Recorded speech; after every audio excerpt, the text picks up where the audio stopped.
now we're going back to the monopolistic competitor, which is a little bit closer to the perfect competitor. When you look at that spectrum, perfect competitor, this end, the monopolistic competitor is almost like a perfect competitor, except for the uniqueness of their product or their service, whatever they're doing, and that is the difference. Even though the word monopolistic is in it, people sometimes think, well, it's a monopoly. No, it's not. It's really not. It's actually closer to a perfect competitor. The characteristics, you'll see they're similar to a perfect competitor. So the attributes, many sellers. You get hundreds, thousands of sellers in different kinds of markets. We'll see the table with the data that we're going to look at. It's going to be very much like a normal demand curve or monopoly that we had last week or week before. The only one that's kind of unique is that perfect competitor. The demand curve was horizontal. This will be a normal looking demand curve. It'll be downward sloping. But there are many sellers. The product differentiation is probably the most important attribute. It could be by style or type, maybe food offerings at a food court. They're referred to as imperfect substitutes. You go to a food court in a mall and there's all kinds of different things. They're unique. You might have Asian food, some sort of Chick-fil-A or chicken, Taco Bell, whatever it might be in there. And there's all kinds of different things. Uniqueness, differentiation. It could also be by location, such as a dry cleaner that is located in a pretty convenient area. You better be if you're a dry cleaner, because you're in a pretty obscure area and hard to get to, probably won't do too well. Because people are going to want to pick up their clothes very easily, go in and out, and not have that inconvenience. We live in a fast-paced society, so you don't really. Now you're having to worry it's being delivered to your home. That's another service that could be. But I always talk about this example about location because that's a uniqueness for companies. You know, McDonald's, Burger King, all those kinds of companies, Walgreens, CVS, they do a lot of research on location and where to put the next store. I mean, it's not just, well, I think it'll work well here. It's a little more behind that. They look at population, traffic numbers, trends. They look at a lot of different things. And so one of the ones that I've always questioned in Manatee County is the Sports Authority across from the DeSoto Square Mall. It, to me, is the worst location. I don't know how they stay open. I really don't. Because of how to get in and out of that place. And I don't go to it very much. You can only get into one way. You got to be going, I guess, west or north on 41, and that's it. You can't turn left into it. So whenever I'm in there, very rarely, there's hardly anybody there. So I don't know how they stay open. Even when they opened the new one out on University, I figured that one would close, but it didn't. But there's all kinds of examples of where locations, which should make a unique feature and a more, maybe for convenience, it doesn't always. And sometimes they go out of business because of that. There's a new Jimmy John's on Manatee Avenue that opened recently. I don't like the location. It used to be I think a hair salon place. They bulldozed it down and built this new Jimmy John's standalone building. It just doesn't seem like it's a very easily accessible spot. And maybe do okay there. Quality. Let me go back one. Quality. Differences between products amount to differences in price. And that's the thing. You go to a mall, there's all kind of retail stores. There's one men's store. One. Just one. But there's all kind of women's stores. And the differences are based on maybe quality, style, age, maybe aimed at a certain age group. Hollister's aimed at one age group, Abercrombie's probably aimed at a different age group. But the quality is going to be different, and so therefore you'll see different pricing. That's kind of the uniqueness of what a monopolistic competitor is. You'll see many companies and retail outlets, but since they're a little bit different, they're going to charge a little bit different price, either more or less. It's still easy entry and exit, so that's very much like a perfect competitor. I can go and open up a retail store. I'm going to go open up a coffee shop to compete with Starbucks if I want. So I can enter the industry and out. I can also exit too if they drive me out of business. I think the next slide is the one with the clip. And what this is Meg Ryan owns this small bookstore in New York. It's aimed, I think, at kids. It's aimed at a particular market, kids, children's books. And Tom Hanks is coming into town to open up this big Barnes and Noble type store. I don't remember what the name of it. It's not that. It's a different name. Fox Books or something. Because I think that's his name. And you can just see what she's trying to aim at a certain niche, children, whereas he's trying to drive her out of the market, pretty much. They're competitors. And he opens this big store, Fox Books, right next to her little children's bookstore that's been around. If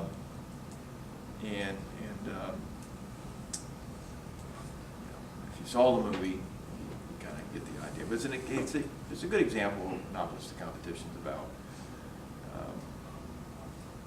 She's much younger, and so is he. I think it was late 80s, early 90s or something. Maybe before you guys were born. This movie came out. Not that old. Yes, it was. Google it. You've got mail. I think it, 90s. Okay.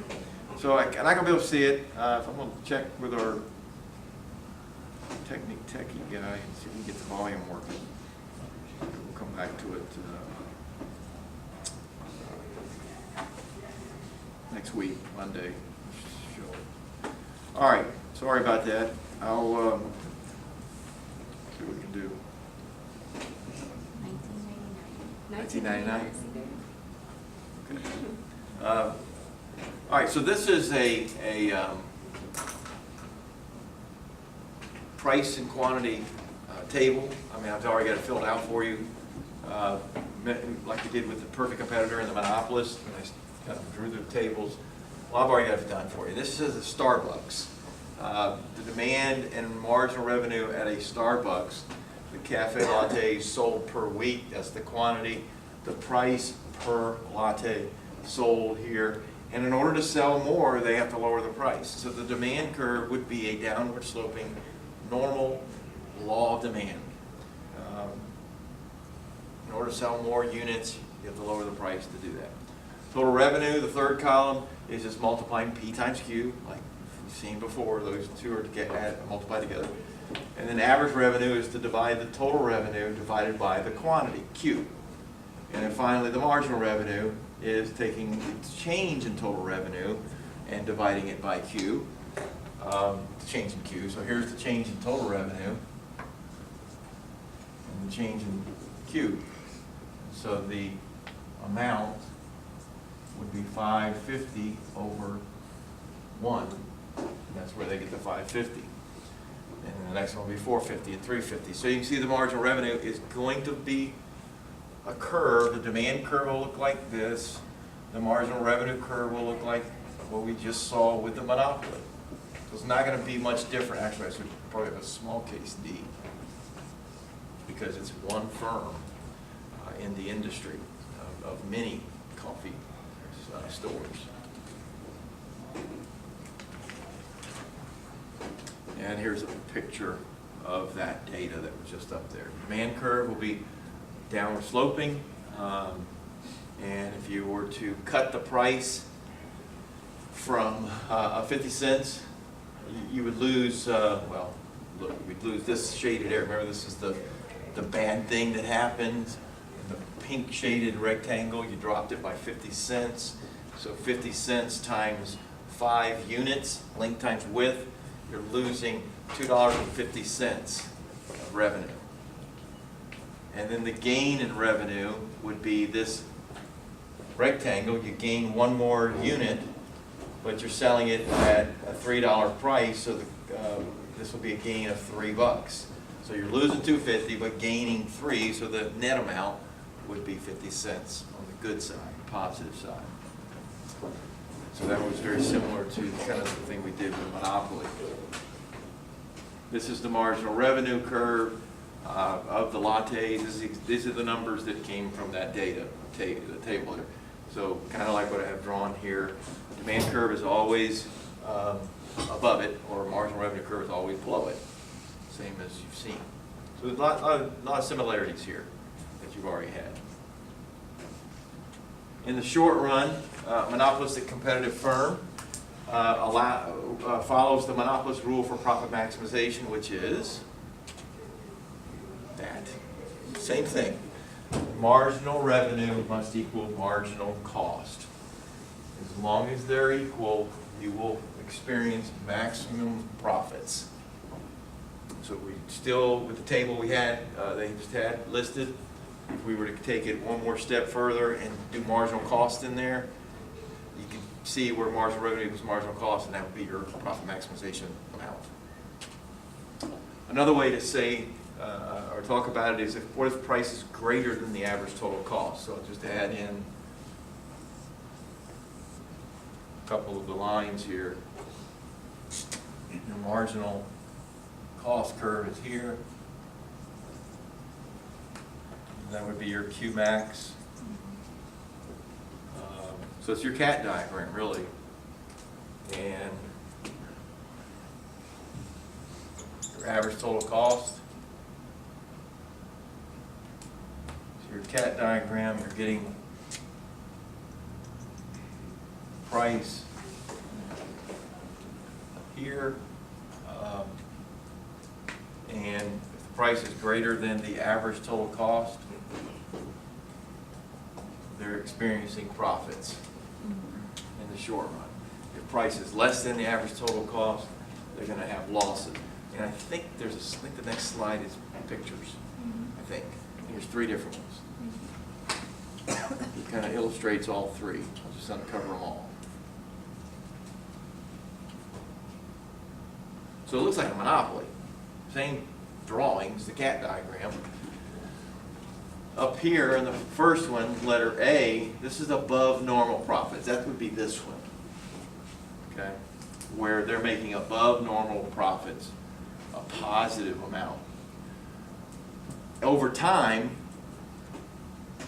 they would maybe experience some competition because you're not the only coffee store in town. And so other companies are going to come and open up stores next to you, competitors. And it might not be coffee, it could be anything. It could be whatever product or industry we're talking about. But that's what monopolistic competition is. They take a little business away from you when you have competition. They're trying to be unique. What's their uniqueness? What is Starbucks' uniqueness? That's us. Their environment. Their environment, their atmosphere, the store itself. If you're going inside, fairly clean. Just their amenities.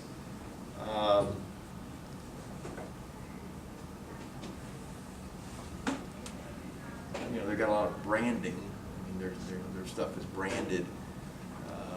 But what about service? Good. Usually pretty good.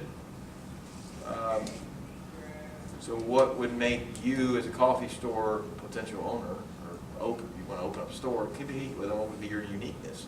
Yeah, you sell coffee. All tastes the same, no, it It's the experience that they give to customer, right? What's that? The experience that they give to The customer. experience, okay. So you'd have to be unique. You'd have to do something different. But what makes Dunkin' Donuts different? Their donuts, probably. I mean, that would be the thing, going to a Dunkin' Donuts store. I don't particularly like Dunkin' Donuts coffee as well, but maybe the donuts, sure. Could be the reason I'd go in there. But over time, you're going to get competition. There's going to be competitors come and go. It's not like a monopoly where you're the only game in town. And when you have competitors come and go, you're either going to have a normal profit or you're going to have a loss. Now, normal profit, the picture, the average total cost curve is just tangent to the downward sloping side. So instead of having it here, shift this blue average total cost curve upward just a little bit.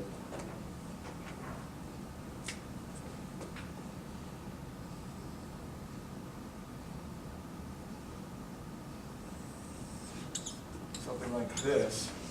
You're going to get it, that's pretty close here. It's going to be right tangent to the where the marginal revenue, marginal cost curve intersected and up.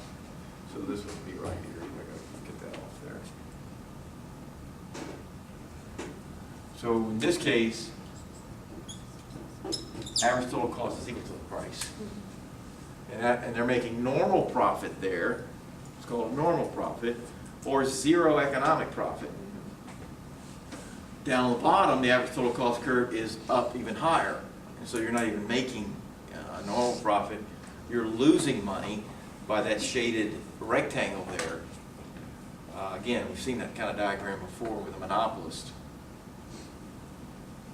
But in the over time, entry and exit, this is what happens with entering and exiting the market. Long run operation, it says if firms are making economic profits, that would be above normal profits. That's when they were, that first part I had. In the short run, the new firms are encouraged to enter the market. They're going to say, hey, this company's making a lot of money selling yogurt. I think I'll open up a yogurt store. Yogurt's a hot thing, or e-cigarettes. Everybody's making money making e-cigarettes. I don't know if they are or not, but there's a lot of people opening them up now. New firms are encouraged. It increases the number of products offered, okay? So overall, in the, I'll just use e-cigarettes. It increases the number of choices you have overall. Before, maybe you only had one store you could go to. Now you have 20 to go to.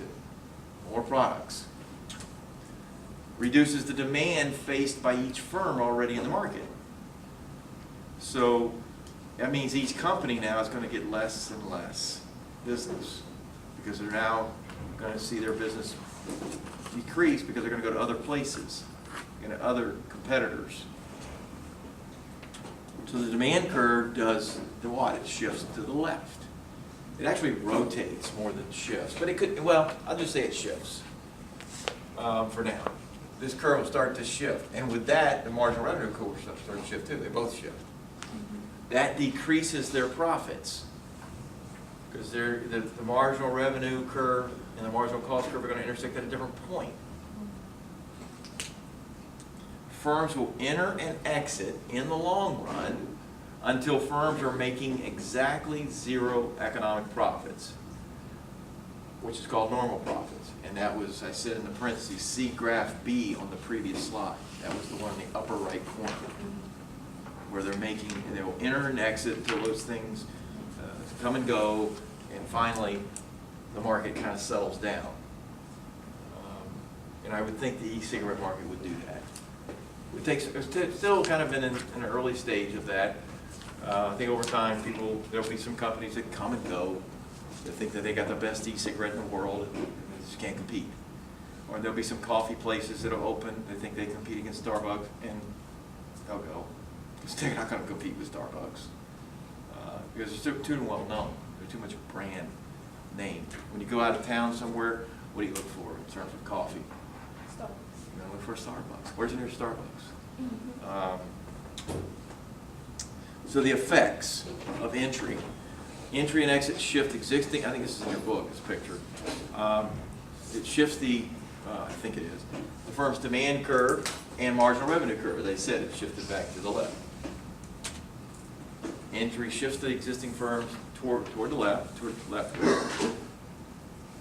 The effects of an exit would mean that it shifts back to the right. Because now, if you used to have 20 e-cigarette companies, now you have only 10, well now the demand curve will go back to the right because more people will start to come back to your store. So it's a phenomenon that occurs over time. It doesn't happen overnight. You know, certain types of industries, certain types of ideas will come and go.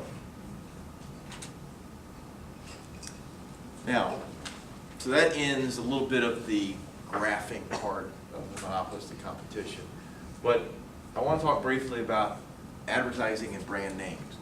You're probably thinking when I put that up there, you probably think, well, that's not economics, is it? That's marketing. And it is. I will agree with you. It is marketing. But there's some economic concepts applicable to why firms advertise. In particular, the elasticity concept comes back.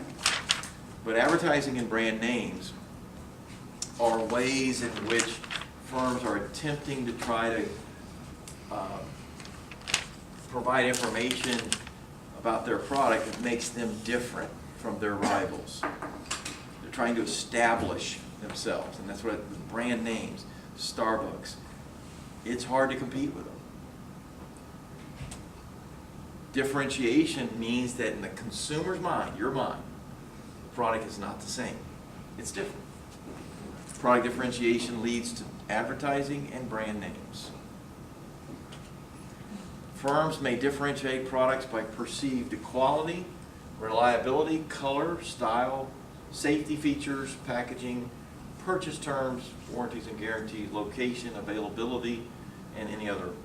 Those are some basic factors there. So there are some Starbucks open 24 hours, right? Mm-hmm. Not all, but I think some. So that's maybe a key feature for probably location, depending on where they're at. The warranties and guarantees, I always talk about that one a little bit. I don't know if you know what LL Bean is. It is still it's a mail order catalog, or their bread and butter was ordering clothing and shoes. It's for the outdoorsy type person. They're located in Maine. I think they're a major store in their corporate headquarters. But they've always been catalog, LL Bean catalog. I think they do have stores now, some retail stores probably in the Northeast. But they've always relied on the catalog order. And they have a guarantee. You go online to their website, it's 100% forever. I mean, it doesn't matter if you bought a pair of shoes 20 years ago or a shirt 20 years ago and the buttons fall off, you can return it. They will give you another one. They want the loyalty. And a lot of people who do order through them are customers for life. And they know that that will keep them, and their stuff is pretty good quality. So that's just one of the things they do. Color, packaging. Packaging is important too. What it looks like on the package would bring your eye to see the package. There's a lot of plastics used in that kind of stuff. We have a company here locally, I think it does some packaging plastics for like Bic